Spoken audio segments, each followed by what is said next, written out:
Sėdi Čiukčia, narkomanas bomžas ir rusas po tiltu šalia surūdijusio šaldytuvo.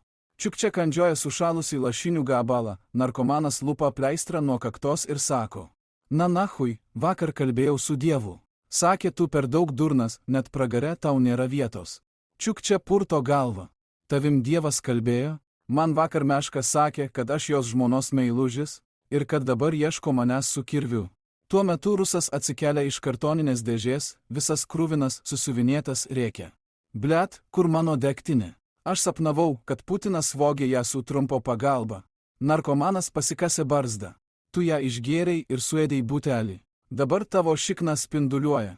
Rusas atsistoja, rodo į šaldytuvą ir sako: Čia mano bunkerinis baras. Kas nelipa vidun, tas NATO šnipas. Čiukčia lenda vidun, po minutės išlenda apsivėmęs ir rėkia.